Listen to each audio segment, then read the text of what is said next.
Deuxième édition du Salon de l'emploi des métiers de l'aéronautique à Toulouse, où entreprises, organismes de formation et demandeurs d'emploi s'étaient donné rendez-vous. Fort d'une croissance à 2 chiffres, le secteur affiche des prévisions d'embauche exponentielles avec 15 000 collaborateurs, dont 7 000 intérimaires. C'est donc tout naturellement qu'à 10h30 ce matin, on enregistrait déjà près de 2500 visiteurs. Objectif, 1000 postes à pourvoir, des postes notamment techniques. Les métiers techniques à la base, effectivement, quand on est jeune, on est peut-être moins attiré par ces métiers-là.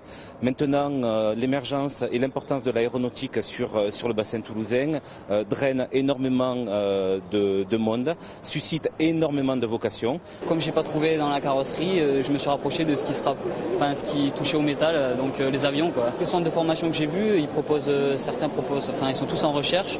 Donc oui, j'ai l'espoir de trouver un emploi. Oui. Je vise principalement l'aéronautique vu que j'ai des formations dans l'aéro. Je reste ambitieux quand même parce que je pense qu'il y a pas mal d'avions qui vont se construire avec le 350, Bombardier au Canada, donc je pense que ça va bien se passer, je pense. Dans la sécurité d'aviation. J'ai essayé Airbus et pour l'instant il n'y a rien pour moi, mais ils sont déjà demandés pour mon CV. Peut-être l'année prochaine parce que après mes études, je vais chercher un stage parce que pour moi c'est Airbus.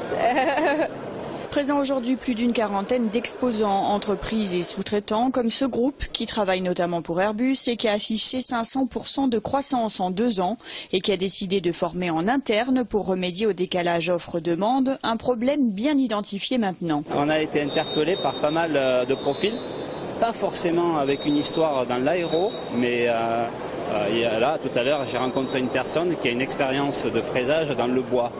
Mais c'est quelque part, dans l'approche de la machine-outil, de la commande numérique, ça va être assez proche de ce qu'on fait. J'en ai vu un autre qui avait des compétences très avérées dans la partie informatique. Ça nous interpelle. Un filon qui n'est pas près de se tarir au regard du record historique du montant des commandes enregistrées au Salon du Bourget cette année, 115 milliards d'euros.